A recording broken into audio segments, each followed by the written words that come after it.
कुछ गलत थोड़ी किया है। जो रूल बुक में है उसके हिसाब से ही किया है। आज के टाइम पे कोई करके दिखा दे इंडिया के अगेंस्ट, राइट हो ही नहीं सकता। मतलब भाई तुम रूल बनाओ और फिर उसी तरीके से आउट कर दिया जाए तो तुम रो फिर बाद में। क्या बदतमीजी, ये लिटरली बदतमीजी है। बट उस टाइम पे स्वयं भगवान फील्ड पे थे। अब ऐसा थोड़ा था कि मैंने कैच पकड़ के छोड़ दिया, हाँ भाई वॉर्न कर देना, अगली बार हवा में मत मारना। भाई हिंदुस्तानी ने किया था and I am very proud of it.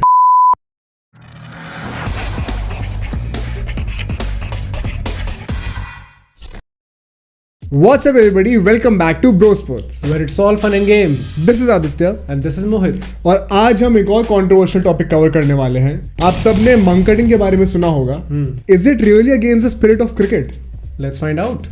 So मनकडिंग होता क्या है यार? इस चीज को लेके ना बहुत डिस्कशन होते हैं, बहुत डिबेट होता है, बहुत कंट्रोवर्सी होती है। तो मैं आप सबको एकदम कोट करके बता देता हूँ कि रूल बुक में लिखा क्या है। So if the non striker is out of his ground at any time from the moment the ball comes into play until the instant when the bowler would normally have been expected to release the ball, the non-striker is liable to be run out. तो ये होती है मनकडिंग की definition. अब इसे मनकडिंग कहते क्यों है? सी 1947-48 की टेस्ट सीरीज में अगेंस्ट ऑस्ट्रेलिया सबसे पहले ये विनू मनकड ने किया था। भाई हिंदुस्तानी ने किया था and I am very proud of it.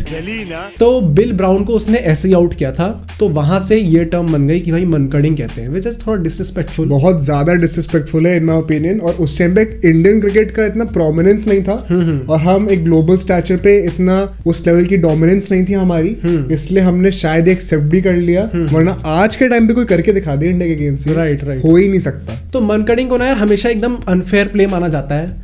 Although ये लीगल है, हमेशा से लीगल रहा है, बट इसे अनफेयर प्ले माना जाता है। तो अभी रिसेंटली मार्च 2022 में MCC which is the Melbourne cricket club, और ये मेलबर्न क्रिकेट ग्राउंड वाला मेलबर्न नहीं है, this is something else, right. तो ये जो है ना रूल्स बनाता है क्रिकेट के और ये मेंटेन करता है सब। तो इसने लॉ 41 से हटा के उसे लॉ 38 में डाल दिया। सो नाउ लॉ 41 था अनफेयर प्ले का और लॉ 38 है रनआउट का। तो एज ऑफ नाउ अब इसे सिर्फ रनआउट कंसिडर किया जाता है। और ये ना बहुत ज्यादा ही मतलब ग्रे एरिया था और बहुत ज्यादा ब्लर्ड लाइंस थी, क्योंकि यार अगर तुम्हारे रूल बुक में कुछ है तो उसके लिए एक अनफेयर प्ले का सेक्शन अलग से क्यों बना रखा है? राइट। या तो वो अलाउड है या तो वो नहीं है। अगर वो लीगल है तो फिर वो अनफेयर क्यों है? राइट। मतलब ये बहुत ही नीडलेसली इस चीज को डाला गया था, इस अनफेयर टर्म को, which is why this type of a run out has been tainted for so long. Exactly. तो अब हम बात करते हैं ऐसे 3 इंसिडेंट्स की जिसमें मनकडिंग हुई है और बहुत कंट्रोवर्सी क्रिएट हुई है in recent times. Right. So start करते हैं हम अभी 2022 में ही।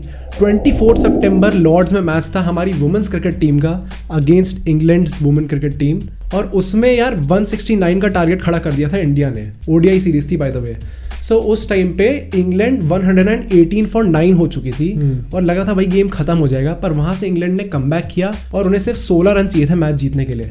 तो उस टाइम पे चार्ल्स डीन खेल रही थी और हमारी दीप्ति शर्मा बॉल डाल रही थी। और मैं पहली बार आपको बता दूं कि उसने पहले वॉर्न कर दिया था दीप्ति शर्मा, राइट। और ये भी पता है बहुत कंट्रोवर्शियल इन माय ओपिनियन, क्यों करना है वॉर्न? हाँ राइट। तुमने गलती करी है, तुम अब ऐसा थोड़ी होता कि मैंने कैच पकड़ के छोड़ दिया, हाँ भाई वॉर्न कर देना, अगली बार हवा में मत मारना, ऐसे थोड़ी होता है, राइट।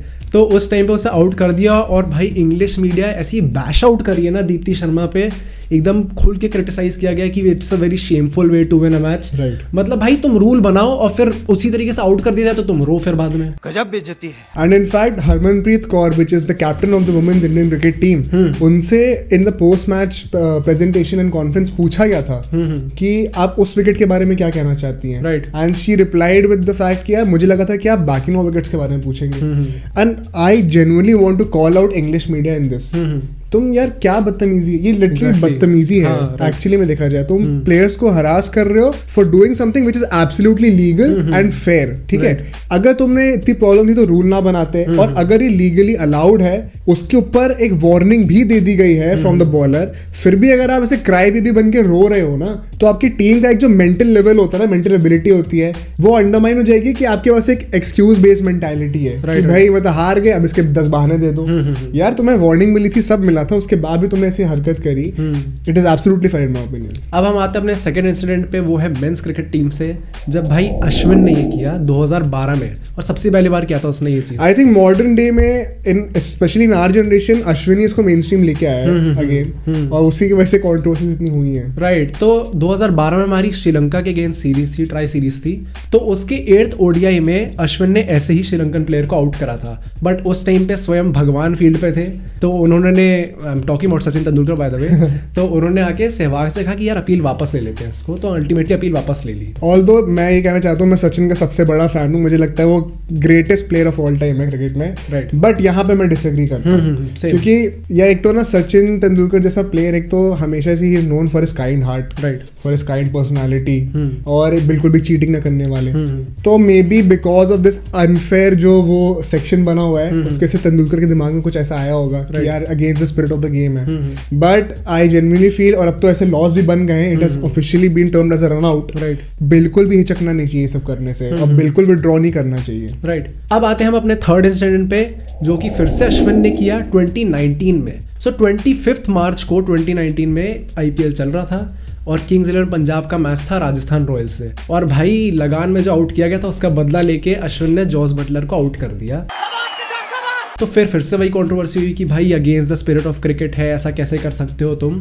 तो यार अश्विन ने बहुत सिंपल सा रीजन दिया, और हमेशा he has always maintained his stance कि कुछ गलत थोड़ी किया है, जो रूल बुक में है उसके हिसाब से ही किया है। और अगर रूल बुक में लिखा है कि अगर पहले बैट्समैन निकल जाएगा तो आउट करना इज वैलिड, तो इसमें प्रॉब्लम क्या है? और अगर बैट्समैन निकल रहा है तो एक्चुअली वो अनफेयर है, exactly. उस पे आनी चाहिए ये बात कि भाई तुम क्यों पहले निकल रहे हो। और अगर इसमें हम जॉस बटलर का पॉइंट ऑफ व्यू देखें तो उसने ये चीज कही कि यार I was very disappointed and disheartened by it, I didn't like the style of it. मतलब भाई तुम एक प्लेयर हो, एक प्रोफेशनल प्लेयर हो, you are playing at the highest level, तुम्हें इस चीज का ध्यान रखना चाहिए। उसने कहा कि मैं आगे के कुछ मैचेस में काफी कॉन्शियस हो गया और बहुत डिस्ट्रैक्ट हो गया इस चीज से, तो नहीं होना चाहिए क्या? एग्जैक्टली मतलब मैं तो इसमें एक पॉइंट ऐड करना चाहता हूँ, जैसे कि हम लोग कभी किसी प्रोफेशनल एकेडमी में जाए क्रिकेट खेलने के लिए, या हम लोग का भी जो एक्सपीरियंस रहा है, हम लोग को हमेशा बचपन से यही सिखाया जाता था यार कि स्टार्ट लेके चलो, नॉन स्ट्राइकर एंड पे अगर आप हो ना तो आप हमेशा बॉलर जब बॉल डालने वाला होता है तब आप थोड़ा सा स्टार्ट लेके चलो, putting your bat just inside the crease and then moving forward, right, जिससे कि अगर एक क्विक सिंगल हो तो आप फ्लो में लेते थे भाग जाएगा। ठीक है, ये चीज का यूज करना एक बात है और मिसयूज करना एक बात है, क्योंकि जो जॉस बटलर ने कहा ना कि मैं बहुत कॉन्शियस था, भाई तुम्हें होना पड़ेगा, क्योंकि that is firstly with in the loss of the game totally. Secondly यार अगर आप पहले से ही स्टार्ट लेके चल रहे हो, इतना ज्यादा कि आप क्रीज से पहले ही बहुत बाहर हो चुके हो, before the ball has even been delivered, right, तो आपके पास एक हेड स्टार्ट मिल गया ना, कम से कम 2 मीटर का गैप आपको ऑलरेडी मिल गया है, तो आपको सिंगल लेने में ज्यादा आसानी होगी, राइट। रन आउट का जो चांस बन सकता था potentially for the bowling team वो गया अब, क्यों? क्योंकि भाई तुम्हें पहले बाहर निकलना था, तो ऐसे में क्यों ना आउट हो, और इसीलिए रूल आया है इन द फर्स्ट प्लेस, वरना तो आदमी क्या है, नॉन स्ट्राइकर वाला आधे पिच पे खड़ा हो जाएगा, ऐसे तो आउट ही नहीं कर पाओगे तुम कभी। तो दिस इज टोटली फेयर, और इसमें जॉस बटलर का जो रीजनिंग था इसको लेके कि मैं बहुत कॉन्शियस था, जो भी था, मतलब it is totally nonsense in my opinion. Right, right. अब हम बात करते हैं यार, हमारा पॉइंट ऑफ व्यू तो हो गया, अब हम प्लेयर्स के पॉइंट ऑफ व्यू की बात करते हैं। सो मैं इसी टॉपिक को थोड़ा आगे ले जाऊंगा और मैं कहूंगा कि यार जॉस बटलर ने ये भी कहा था कि मेरे हिसाब से जब वो बॉल डालने वाला था उस टाइम में मैं क्रीज से निकल गया था, विच इज फेयर एक्चुअली। मैं इस चीज से थोड़ा अग्री करूंगा कि यार जिस तरीके से लॉ लिखा गया है ना, वो एकदम डिफाइंड तरीके से नहीं लिखा गया, तो मैं ये चीज कहूंगा कि यार एमसीसी को इस चीज पे काम करना चाहिए कि भाई तुम एग्जैक्टली लिखो, ये नहीं कि अनफेयर है या नहीं है, तुम एग्जैक्टली लिखो क्या है और कैसे आउट होगा। जी सेठ जी, और कुछ चीजें। अब हम बात करते हैं हार्दिक पांड्या की। सो अभी T20 वर्ल्ड कप हुआ था, उससे पहले उससे पूछा गया था कि तुम्हें क्या कहना है इसके बारे में, तो उसने भी यही कहा था कि यार इसमें कुछ अनफेयर नहीं है and we shouldn't make a fuss about this. अगर बैट्समैन निकला है पहले तो वो उसकी गलती है। और इसी पॉइंट को मैं आगे ले जाते हुए कहूंगा कि डॉन ब्रैडमैन की बात करते हैं। डॉन ब्रैडमैन विनू मंकड़ के टाइम पे ऑस्ट्रेलिया का कैप्टन था, उसने भी ये चीज कही थी कि यार आई डोंट गेट कि तुम लोग उसको अनस्पोर्ट्समैन स्पिरिट लाइक क्यों कह रहे थे। As you rightly pointed out कि यार अगर बैट्समैन पहले निकल जाएगा तो उसका एडवांटेज होगा, बहुत ज्यादा अनफेयर एडवांटेज होगा। और इसीलिए अब तो डॉन ब्रैडमैन ने भी कह दिया यार इससे बड़ा वैलिडेशन क्या चाहिए हमें क्रिकेटिंग वर्ल्ड में, राइट। तो 100% in my opinion, closing this video, final words, एक टोटली फेयर ऑप्शन होना चाहिए ये फॉर द फील्डिंग टीम, और ऐसा डिस्करेज बिल्कुल भी नहीं होना चाहिए किसी को भी करने से। इनफैक्ट अब तो अगर वो लॉ क्लियरली स्टेट हो गया है as a run out, I highly encourage all the players, all the aspiring cricketers कि यार इस बात की अवेयरनेस रखो फर्स्टली कि ऐसा भी अपॉर्चुनिटी हो सकता है, और अगर जहां मिल जाए 100% एग्जीक्यूट करो, कोई शेम नहीं है, कोई गिल्ट नहीं है इस चीज में। 100% agree with you. So that's it for today guys. We hope you like the video. Do like, share and subscribe और बेल आइकन भी दबा दो। और यार आप हमें कमेंट करके बताइए कि आपके ओपिनियन में क्या ये फेयर है या नहीं है, और उसके रीजंस भी दे दीजिएगा। Besides हम ट्विटर, इंस्टाग्राम, फेसबुक पे भी हैं, तो यार हमें वहां पे भी चेक कर लो। And we'll see you guys in the next video.